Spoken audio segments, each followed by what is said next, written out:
ॐ अज्ञानतिमिरान्धस्य ज्ञानञ्जनशलाकया चक्षुरुन्मीलितं येन तस्मै श्रीगुरुवे नमः।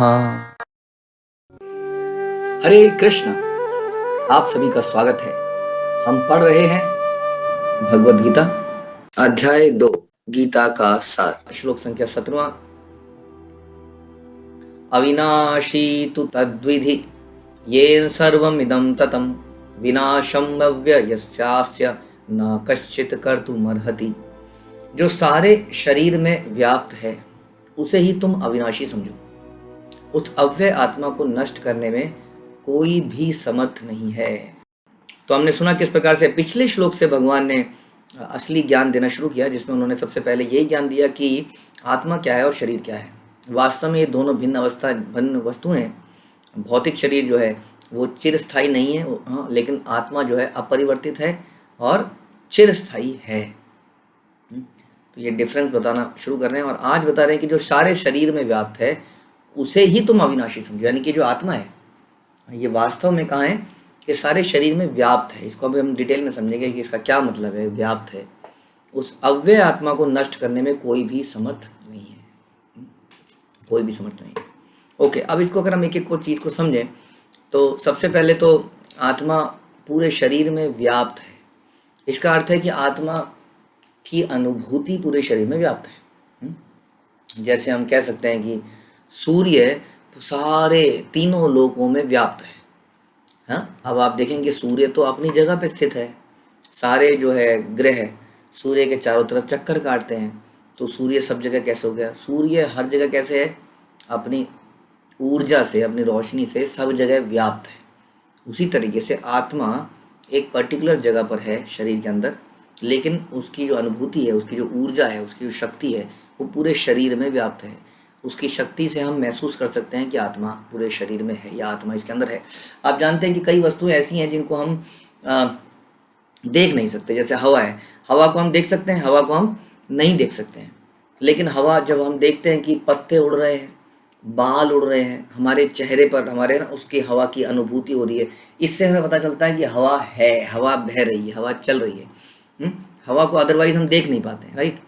लेकिन इन सब चीज़ों की अनुभूति होती है। उसी तरह से हमारे शरीर में चेतना है। जैसे कि हमारे शरीर में यहाँ पर एक चूंटी मारी जाए तो जो दर्द होता है, पैर के नाक अंगूठे में अगर चूंटी मारी जाए तो दर्द होता है, बाल उखाड़ लिया जाए तो दर्द होता है। हाँ, इसका मतलब ये जो चेतना है ये पूरे शरीर में है, यही लक्षण है। तो ये कह रहे ये पूरी इस प्रकार से पूरे शरीर में फैला हुआ है। तो यही इसको तुम अविनाशी जानो। और इसके बारे में बहुत कुछ और हमारे शास्त्रों में बताया गया है। श्वेताश्वतर उपनिषद में 5.1 में हमें बताया गया है कि साइज क्या है सोल का। सोल का साइज क्या है? बाला ग्रशत भागस्य शतधा कल्पितस्य च भागो जीवस विज्ञेय स चानन्त्याय कल्पते। यानी कि बाला बालाग्रशत मतलब कि बाल के अग्र, बाला अग्र शत भागस्य, बाल के अग्र भाग को बाला अग्र शत भागस्य, अगर उसको 100 में डिवाइड कर लें, 100 में उसको डिवाइड, फिर शतदा कल्पितस्य च, उस एक, जैसे कि आपने बाल के अग्र भाग को 100 में डिवाइड किया, उसके बाद जो रिजल्ट आया उसको फिर से 100 से डिवाइड किया, या इन अदर वर्ड्स सिंप्लीफाई करके बाल के अग्र भाग को 10,000 से डिवाइड किया, 10,000 टुकड़े कर दिए। ये बाल का साइज श्वेताश्वतर उपनिषद में बताया गया है बिल्कुल क्लियरली कि this is the size of the soul. और इसके अलावा एक और श्लोक मिलता है, केशा अग्र शत भागस्य शतांश शाद शात्मक, उसमें भी यही बताया गया। तो 2 अलग अलग श्लोकों में अलग अलग जगह पर ये बताया गया है कि आत्मा का साइज क्या है। तो 10,000वां हिस्सा बाल की नोक है। अब सोचिए, हम इसको देखने का प्रयास करें तो कैसे देखें? कोई इंस्ट्रूमेंट भी ऐसा नहीं बना है ये जो इसको देख सके। वास्तव में इतने छोटे चीज़ को कोई देख सके, ऐसा इंस्ट्रूमेंट भी कोई नहीं बना है। तो दूसरी बात तो ये तो रहा इसका साइज, लेकिन इसमें ताकत बहुत है। साइज इसका इतना छोटा है लेकिन इसकी ताकत जो है अनलिमिटेड। आप जानते हैं कि हाथी के अंदर भी यही छोटा सा साइज है लेकिन हाथी को हिला के रख देता है ना, पूरा हाथी चल पाता है। अदरवाइज जब हाथी मर जाता है, सोचिए जब हाथी मर जाता है तो कितने सारे लोगों को उसको उठाना पड़ता है, क्रेन की जरूरत पड़ती है। सोचिए आत्मा की कितनी ताकत है। हाँ, क्योंकि उसके पहले तो आत्मा ही उठा रही थी, उसको कौन उठा रहा था अदरवाइज। और मरने के बाद इतने सारे लोग, क्रेन वगैरह की आवश्यकता है उसको उठा के ले जाने के लिए। कितनी ताकत होगी इस आत्मा के अंदर। तो इसका साइज बहुत छोटा है, लेकिन इसका स्थान कौन सा है, लोकेशन क्या है इसकी, कहाँ पर ये है। तो एक्चुअली में बताते हैं कि वैसे तो ये प्राण वायु में है, जो हम आगे पढ़ेंगे उसमें तैरता है, लेकिन इसका जो मुख्य लोकेशन है वो है हृदय है। हृदय में ये वास करता है। हम मेडिकल साइंस भी कहती है, प्रभुपाद बताते थे कि हृदय जो है सेंटर है हमारे शरीर का। हाँ, हृदय जो है सबसे इम्पोर्टेंट चीज़ है, वही सारे ब्लड को और ऑक्सीजन को पंप करता है। ऑक्सीजन अगर हमारे एक एक कण में नहीं जाती है ना, जिस ऑक्सीजन की कमी हो जाती है, वो ऑक्सीजन बड़ी ज़रूरी है वास्तव में, है ना। फेफड़ों के माध्यम से उस ऑक्सीजन को लेके ब्लड में डाला जाता है, और ब्लड जो है बॉडी के हर सेल में, हर कोने कोने में जाता है और ऑक्सीजन की सप्लाई करता है। इससे ऊर्जा मिलती है, शक्ति मिलती है, हम कुछ कर पाते हैं एक्टिविटी। तो ये हृदय जो है सेंटर है, और ये हृदय को पंप कौन करता है, जो इस तरह से पंप करता रहता है कंटिन्यूसली, ये है आत्मा। इसका सोर्स क्या है, आत्मा।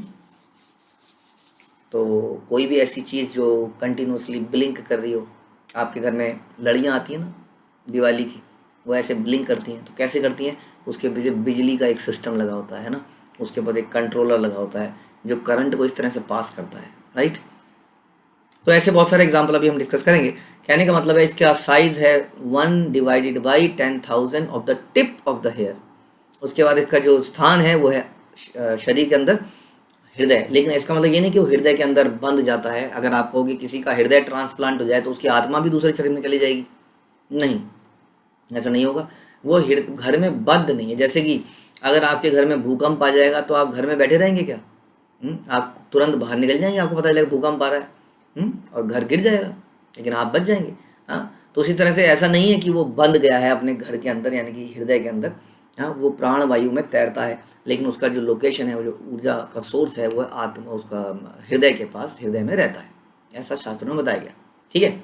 अब ये है कि आत्मा की जो एग्जिस्टेंस है वो कैसे प्रूव होती है। अभी हमने आपको बताया कि आत्मा है, वो प्रूव होती है चेतना से। पहला चीज़ क्या है, चेतना से। जैसे हमने बताया कि हमारे को पैर में भी दर्द होता है, कहीं चोटी मार दी जाए पूरे शरीर के अंदर तभी तक दर्द होता है। कोई मृत आदमी जब मर जाता है, उसको कहीं पे काट दिया जाए, जला दिया जाए, हम देखते हैं ना, हम जलाते हैं कि नहीं शरीर को हम जब जलाते हैं तो क्या होता है। हाँ, क्या कभी देखा है आपने, एकदम से जलन से कोई उठ गया हो मुर्दा, सारे लोग भाग जाएंगे वहाँ से, तो कभी ऐसा नहीं होता। और वही शरीर के अंदर हल्की सी माचिस की तिल्ली भी लग जाती है जल के, तो ज़बरदस्त दर्द होता है, और पूरे का पूरा आदमी को जला दिया जाता है और वो आराम से। तो इसका मतलब ये जो चेतना है, ये चेतना ही आत्मा का सिम्टम है। चेतना आत्मा नहीं है। आत्मा तो बहुत सच्चिदानंद है, बहुत उसके डेफिनेशन है, बट उसका सिम्टम है कि चेतना रहती है। इसको और डिटेल में समझते हैं कि हम सोल को कैसे समझ सकते हैं कि सोल एग्जिस्ट करती है। इसको समझने के लिए हमें कई चीज़ें, हम कई तरीके से समझेंगे। सबसे पहले तो इमोशंस। एक व्यक्ति के अंदर इमोशंस तब तक रहते हैं जब तक कि आत्मा शरीर में रहती है। आत्मा की वजह से ही उसको सुख, दुख, हंसी, उदासी, ये सारे इमोशंस आते हैं आत्मा की वजह से। जैसे कि हमने बताया, ये चेतना को ही हम थोड़ा और डिटेल में समझा रहे हैं। चेतना वर्ड कई बार समझ में नहीं आता। इमोशंस, इमोशन है तो चेतना है। आदमी फीलिंग करता है, फील करता है। जैसे कि एक मशीन है, एक मशीन को आप ये रिकग्नाइज करने के लिए बना सकते हो कि ये कलर रेड है, ये कलर ब्लू है, हाँ, ये कलर येलो है। ऐसी मशीन आप बना सकते हो कि जो कलर को आइडेंटिफाई कर दे। लेकिन ऐसी मशीन, जैसे किसी व्यक्ति को, हाँ, जब कोई कन्या लाल गुलाब देती है वैलेंटाइन डे के दिन, तो उसके अंदर कुछ फीलिंग डेवलप होती है। एक मशीन के अंदर ये फीलिंग डेवलप नहीं हो सकती। वो तो कह देगी रेड कलर, ब्लू कलर, ऐसा कुछ रिकॉर्डेड आवाज़ आ जाएगी, येलो कलर। लेकिन जो एक व्यक्ति है जिसके अंदर आत्मा स्थित है, उसके साथ इमोशन जुड़े हैं। वो कहते हैं जी बसंत पंचमी के दिन सब लोग पीला पहन के आएंगे, सब बड़े खुश होते हैं, अरे वाह पीला पीला पीला पीला। हाँ, इस शादी में सब लोग ये पहनेंगे। कितनी चॉइसेस करता है व्यक्ति कपड़ों की, कलर्स की। तो उसके साथ क्या है, इमोशंस हैं। तो इस तरह से एक एग्जाम्पल था कैसे व्यक्ति के साथ इमोशन जुड़े हैं, जबकि मशीन के साथ इमोशन नहीं होते। यही साबित करता है कि व्यक्ति के अंदर कुछ डिफरेंट है, जिसको हम आत्मा कहते हैं। और इसके अलावा ठंड लगना, गर्म लगना, जैसा अभी मैंने बताया, जब एक शरीर होता है जिसके अंदर से आत्मा निकल गई है, उसको गर्म सर्दी, आप जानते हैं कि यदि किसी शरीर को जलाने में समय लग रहा हो, हाँ, तो उसको बर्फ़ में रखा जाता है। सोचिए, हाँ, हमारे शरीर में छोटे, कई बार बचपन में क्या करते थे हम, अपनी बर्फ़ की ट्रे में से एक छोटा सा एक उसका आइस क्यूब निकाल के, हाँ, पीछे से कमीज के अंदर डाल देते थे और वो अटक जाती थी, और उसके बाद जो मुसीबत होती थी, कमीज उतारनी पड़ती थी तुरंत के तुरंत। छोटी सी आइस क्यूब से ऐसा हो जाता है जब किसी व्यक्ति को बर्फ़ की सिल्ली पे रख दिया जाए घंटों तक, लेकिन वो ऐसे ही पड़ा रहता है वहीं पर, हाँ, वो जो शरीर है वो ऐसे ही पड़ा रहता है। तो ये जो गर्म है, सर्द है, ये महसूस आत्मा के होने की वजह से ही होता है, अदरवाइज नहीं होता है। हाँ, कितना सिंपल है समझा जाए तो। आत्मा एक सोर्स ऑफ पावर है। फॉर एग्जाम्पल, आपके सामने एक माइक सिस्टम रखा है, एक स्पीकर सिस्टम रखा है। उस स्पीकर सिस्टम में बहुत कुछ है। बड़ी बड़ी कंपनियों का स्पीकर है, पता नहीं कौन कौन से अंदर क्या क्या बटन है, ये कर दो तो इको है, और कितने तरह के बटन समझ नहीं आता है। सोचिए, अब वो स्पीकर बहुत बढ़िया चल रहा है, एकदम ज़बरदस्त साउंड आ रही है, सब लोग नाच रहे हैं, अचानक से वो स्पीकर चलना बंद हो जाता है। उसके सारे बटन घुमाए जाते हैं, सारे बटन वहीं पर हैं, लेकिन कहीं पर कुछ लगता ही नहीं है कुछ हो रहा है। तभी देखा जाता है कि उसका प्लग जो है निकल गया है, तो समझ में आता है ओ हो, ये इसकी पावर चली गई है। हाँ, अगर उसकी पावर चली जाए तो सारा का सारा सिस्टम वैसे का वैसा पड़ा है, चाहे किसी भी कंपनी का है, वो बेकार, उसकी साउंड आनी बंद। देखिए, सारा सिस्टम वैसे का वैसा पड़ा है, ये पावर जो थी सोर्स, अब वो हट जाती है। तो उसी तरीके से ये शरीर के अंदर देखिए कितने सारे सिस्टम चल रहे हैं, अगर आप देखेंगे तो। आप ये बोलने का ही सिस्टम देख लीजिए, कितना ऑटोमेटिक सिस्टम बनाया भगवान ने। आँखों का सिस्टम है, कानों का सिस्टम है, आपको सांस लेने का सिस्टम है, डाइजेस्टिव सिस्टम है, यानी कितने सारे सब सिस्टम इस शरीर के अंदर चल रहे हैं। लेकिन जब जितनी जल्दी आत्मा शरीर से निकलती है, और सारे के सारे सिस्टम ठप पड़ जाते हैं। ये एक बहुत बड़ा सिम्टम है। और कितनी अजीब सी बात है, अगला पॉइंट अगर मैं आपको बताऊं, कि एक स्पीकर सिस्टम में पावर दोबारा से लगा के उसको चालू करा जा सकता है, क्योंकि वो एक मशीन है। लेकिन इस शरीर से जब आत्मा निकल जाती है और इसके सिस्टम बंद हो जाते हैं चलने सारे इंटरनल, उसके बाद इसको दोबारा नहीं चलाया जा सकता। कितना बड़ा डिफरेंस है। एक आम आदमी के लिए भी समझने के लिए बड़ा आसान सब्जेक्ट है कि कैसे आत्मा को साबित कर सकते हैं आप। अभी हमने बताया कि स्पीकर को चलने के लिए पावर चाहिए, शरीर को चलने के लिए आत्मा चाहिए, लेकिन स्पीकर को बार बार चलाया जा सकता। पावर निकाल के, पावर गलती से पैर लग गया था जी, निकल गई, बैटरी डिस्चार्ज हो गई थी जी, हमने चार्ज कर दी और हमने फिर से चला दिया। क्या ऐसा पॉसिबल है इस शरीर के साथ? जो मृत हो गया हो, एक बार मृत डिक्लेयर कर दिया हो, कि दोबारा से उसके अंदर उसका सिस्टम बदल दिया जाए। ठीक है जी, इसका हार्ट फेल हो गया था, ओके, नो प्रॉब्लम, कहीं से अरेंज करा जाए, दोबारा लगा दिया जाए। क्या वो दोबारा चल पड़ेगा? आदमी कभी नहीं चल पड़ेगा, क्योंकि उसके अंदर से जीवन की शक्ति चली गई है नेक्स्ट डेस्टिनेशन की तरफ। तो ये भी साबित करता है कि इंसान मात्र एक मशीन नहीं है, हम मात्र एक केमिकल का ढेर नहीं है। कुछ साइंटिस्ट ने ये बोला कि एक साइंटिस्ट थे, उन्होंने देखा कि शरीर के अंदर इतना ये वाला केमिकल है, इतना ये वाला केमिकल है, सारे केमिकल को लिख दिया जी, इतने ग्राम ये है, इतने ग्राम ये है। जब उसको कैलकुलेट किया, कि मुझे याद नहीं है exact amount, but that was less than 1-2,000 only. शरीर के सारे केमिकल्स को अगर लिख लिया जाए, विच इज़ पॉसिबल, सबको पता ही है साइंटिस्ट को आज की डेट में, वो सारे केमिकल हमें पता है कि शरीर में कौन से केमिकल से क्या चीज़ बनी हुई है, और उन केमिकल की वैल्यू केवल 1-2 हज़ार रुपये है। क्या हमारी वैल्यू केवल 1-2 हज़ार रुपये है? नहीं, हम जानते हैं कि किडनी कितने लाखों में बिकती है। तो वास्तव में ऐसा क्या है फिर?